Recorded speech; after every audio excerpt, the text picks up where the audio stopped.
Opa, desenvolvedor, eu tô vendo você aí, hein?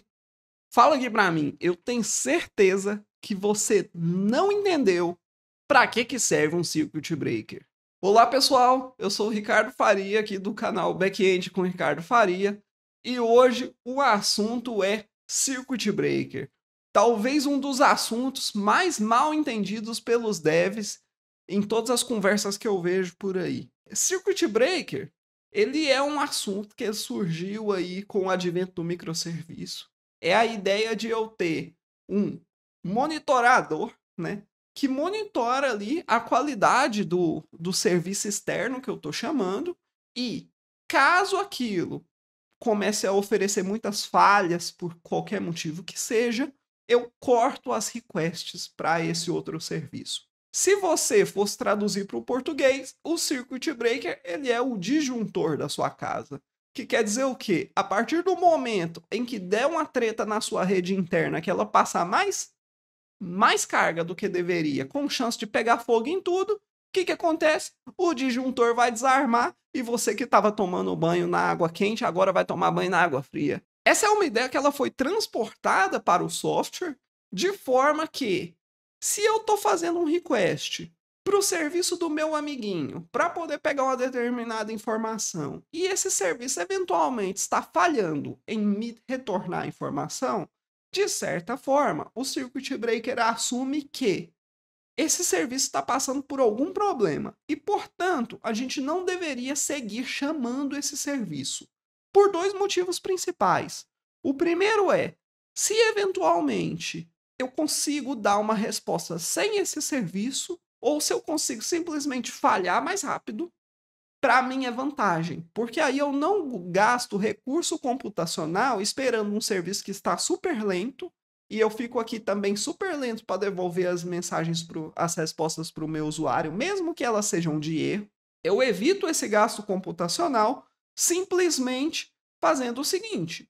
Beleza, ao invés de você tomar um erro depois de 300 milissegundos, você vai tomar um erro de 10 milissegundos. A segunda vantagem, e talvez uma que essa é um pouco mais discutível, é se o outro serviço externo eventualmente está passando por algum problema, então nesse caso não faz sentido eu seguir fazendo múltiplos requests para ele. Eu só vou deixar ele possivelmente mais lento. Então, ao ativar um circuit breaker e evitar completamente esses requests, o que vai ocorrer é que esse serviço vai ter uma folga a mais para que ele se recupere. Essa é a teoria, né? E teoria que as pessoas às vezes escutam somente ela e saem falando aleatoriamente. Você fala assim: e se o serviço der problema? Ela automaticamente grita: circuit breaker, circuit breaker.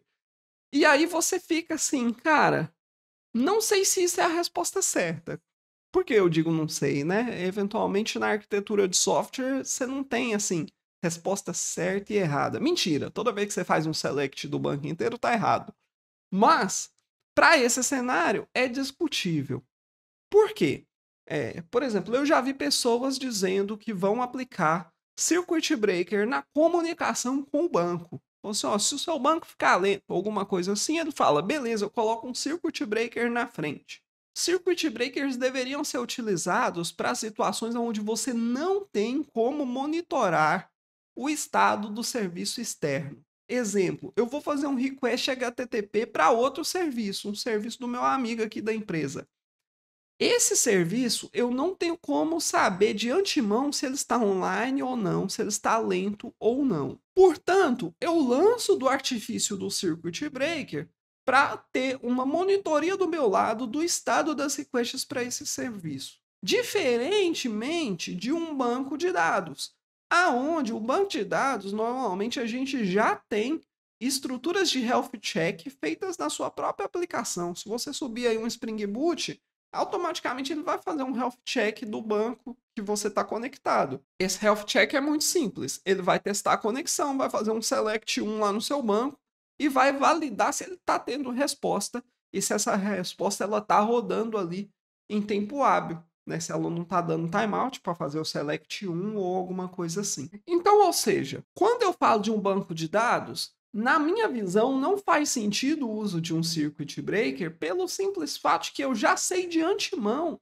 se a minha conexão com o banco de dados se ela está funcional. Diferente de um serviço HTTP, aonde quando eu vou fazer o request lá para o serviço do meu colega, eu não sei se o serviço está ok. Então eu preciso fazer o request, coletar métricas para garantir que esteja tudo ok. E se não estiver, eu tomar uma ação. E aí, indo no pega assim do tomar uma ação, é outro ponto que muita gente que fala assim aleatoriamente circuit breaker falha em dar o entendimento, que é que ação eu vou fazer? Às vezes você não tem ação. Às vezes o seu fluxo inteiro ele depende completamente da comunicação com aquele serviço. Às vezes é questionável se você deveria sempre falhar rápido. Se você está fazendo uma leitura, por exemplo, eu chamei o serviço tal para pegar a informação de usuário. Às vezes uma boa alternativa no uso do circuit breaker é você cachear essa informação do seu lado e se eu falho, por exemplo, na comunicação, né, eu ativo o meu circuit breaker e ele executa o fluxo alternativo. Esse fluxo alternativo que pode ser eu fornecer uma informação, mesmo que um pouco mais desatualizada. Esse pattern, por exemplo, de retornar um cache, mesmo que desatualizado, quando falha a request para outro serviço, é o que a gente chama de cache as fallback.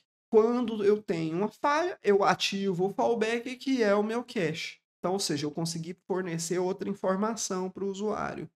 Porém, se você pensar que o seu endpoint ele se refere ao cadastro de alguma coisa que eu preciso ir lá e executar essa operação, então talvez pensar em um circuit breaker não seja uma decisão arquitetural interessante. Talvez faça mais sentido repensar esse fluxo para um fluxo assíncrono, né? Eu boto numa fila e depois ele me consome essa informação. Um outro ponto também em que eu vejo as pessoas utilizarem circuit breaker de forma completamente errada é não configurar corretamente os parâmetros para abertura de circuito. Quando você coloca o disjuntor aí na sua casa, ele passa 50 watts. Desculpa aí os eletricistas, eu não tenho ideia se 50 watts é muito ou pouco. Mas aí ele vai passar lá os 50 watts. Quando passar 55, ele vai desligar o seu chuveiro e você vai ficar tomando banho na água fria. Só ocorre muito nas casas que às vezes tem aí os seus 2 chuveiros, né? Na época fria,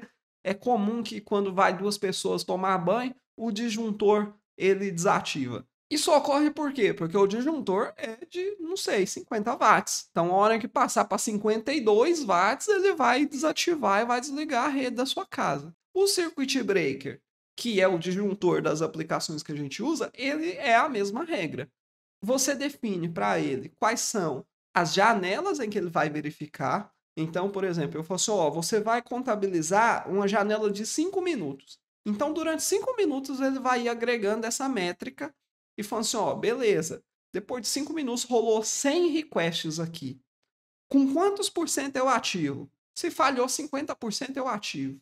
Então, depois de 5 minutos, ao falhar 50% das requests, esses são os parâmetros que a gente configura, ele vai automaticamente ativar o circuit breaker e dali em diante, durante X tempo, ele não vai passar nenhum request mais para frente. Agora que eu falei para vocês do parâmetro, vamos dar uma olhada em uma configuração de um circuit breaker bem comum que a gente tem, por exemplo, no mundo Java? Vamos lá, a gente já está aqui com a documentação do Resilience4j. Resilience4j ele é um dos talvez principais projetos que fazem circuit breaker em Java. Ele veio para substituir aí o deprecado Netflix Histories, né? Que acho que foi o mais usado assim nessa primeira etapa no Java. E vocês vão ver aqui algumas configurações que a gente falou antes. Por exemplo, aqui, Failure Rate Threshold. 50, né? Ou seja, 50% das requests que falharem dentro da janela vão automaticamente colocar o seu circuit breaker para o estado de closed, né? Aqui em cima a gente tem bem rapidinho quais são os estados, né, do seu circuit breaker. Então vamos ver aqui, quais são os estados, tá? Você tem aqui, por exemplo, closed, que é o quê? Circuito fechado. Isso daqui é talvez um pouco confuso, né? Mas imagina assim, ó, no disjuntor da sua casa, o circuito fechado quer dizer o quê? Que está conectado aqui, ou seja, está passando energia aqui dentro dos fios, ou seja, porque o circuito está fechado, ligadinho. A mesma coisa é aqui na visão de request HTTP. Se está fechado, há conexão, né? E, portanto, eu continuo conseguindo fazer o request HTTP normalmente. Aí vamos para o nosso exemplo de novo. Passou 5 minutos, 50% das requests falharam, então, nesse caso, ele vai abrir o circuito. O abrir o circuito quer dizer o quê? Que o seu disjuntor da sua casa desarmou. Ou seja, o circuito está aberto, os fios não estão conectados, não passa rede. Então, ou seja, não passa energia na sua casa e aqui também a gente não passa request HTTP. Então, ou seja, open não quer dizer que está fazendo requests, não. O closed quer dizer isso. O open quer dizer o quê? Que o circuito está desconectado. E aí, talvez nessa analogia, a única diferença entre a sua casa e o circuit breaker, que é o disjuntor do software, seja o ref open. Por quê? Porque na sua casa, quando cai o disjuntor, precisa alguém ir lá e manualmente ligar o disjuntor para poder fechar o circuito novamente e as coisas funcionarem tranquilamente. No software, a gente não faz esse tipo de operação manual. Até poderia, mas não faz. Normalmente, após uma duração, né? Aqui, ó, após uma duração que a gente configura, ele vai entrar nesse estado de ref open. O ref open quer dizer o quê? Eu vou começar a passar um pouquinho de carga. Não está nem conectado nem desconectado, nem passa tudo, nem passa nada. Algumas requests vão passar, isso para poder construir uma porcentagem nova, essa porcentagem que ela vai servir para poder a gente dizer, legal, a porcentagem ela foi ok agora, ela foi acima dos 50%, está funcionando, né? Está funcionando as requests. Se tá, ele vai transacionar aqui para o estado de closed e aí volta a passar todos os requests direto. Então vamos ver essas configurações aqui um pouco mais para baixo de novo. Aqui você tem a configuração de qual que é o número de requests que elas são permitidas no ref open. Ou seja, aqui está configurado por padrão para 10. A partir do momento que eu abri o meu circuito e agora não há mais conexão, eu não estou passando requests, ele entra no ref open e agora ele vai deixar passar 10 requests. Essas 10 requests vão montar uma amostragem e essa amostragem vai servir para dizer se ele volta a fechar o circuito, volta para closed e volta a fazer requests normais, ou se ele vai voltar para outra etapa de open sem passar request, aguardar mais um tempo para poder de novo fazer aqui as operações de ref open. Outra configuração muito comum aqui nos nossos circuit breakers é isso daqui, ó, slide window. Slide window é um conceito muito importante na programação quando a gente está falando de coisas que acontecem temporalmente. Slide window quer dizer o quê? Que a minha janela ela vai se movimentando. Por exemplo, uma slide window de 5 minutos não quer dizer que eu vou olhar de 9 da manhã a 9h05. Ela quer dizer o quê? Que eu vou olhar de 9 da manhã a 9h05, mas quando for 9h01 da manhã, eu estou olhando de 9h01 da manhã a 9h06. E assim vai. Por que é sliding? Porque ela vai se movimentando ao longo do tempo. Aqui, por exemplo, a configuração ela é count-based. Então, quer dizer o quê? Que a minha slide window, ela avalia os últimos 100 requests para poder montar uma porcentagem. Então, ou seja, quando eu tiver o request número 101, o request número 1 dropa da janela. Quando eu tiver o 102, o 2 dropa também. Então, eu estou sempre olhando para os 100 requests mais recentes. Assim como a slide window time-based, ela olha, por exemplo, para os 5 últimos minutos. Esses 5 últimos minutos é do temporal atual, 5 minutos para trás. Aqui é outra configuração muito importante também que vocês têm que prestar atenção, e várias pessoas erram nessa daqui, e isso gera abertura de circuito inesperadamente, que é qual que é o número mínimo de requests para eu contar que eu vou abrir o meu circuito, né? Que eu vou ativar o meu disjuntor. Qual que é o problema aqui? Se você faz, não sei, 2.000 requests para o serviço e define aqui um mínimo de 100, deixou a configuração padrão, cara, quer dizer que na madrugada, se você quase não tem request e, por exemplo, bateu 100, por algum momento deu uma indisponibilidade, ou todos eles eram de erro assim mesmo e era esperado, você vai abrir o seu circuito, vai acionar o plantonista e ele vai ter que acordar de madrugada para poder tratar aquele problema. Então, essa configuração aqui ela é super importante que ela faça sentido para qual que é o throughput que você tem definido ali para sua pod, tá? Já vi casos onde as pessoas colocam 10. E aí, cara, é latada, porque às vezes você tem 10 requests, as 10 deu falha, assim, durante pouco tempo, e aquilo lá já abre o circuito, principalmente na madrugada. Isso daqui gera maior caos dentro da empresa. Aqui é a outra configuração que eu falei para vocês, ó. O aguardo no Open State. Aqui tá 60.000 ms, ou seja, 60 segundos. Isso daqui é muito importante também. Por quê? Porque às vezes você tem um etapinha onde você teve um alto número de erro, a pessoa lá já corrigiu o serviço dela, e eu já vi situações onde a pessoa configurou aqui um número super alto, tipo assim, 30 minutos. Então quer dizer que o seu circuit breaker ele vai ficar aberto durante 30 minutos, você não vai ter nenhuma request, mesmo o outro serviço lá já tendo sido restabelecido.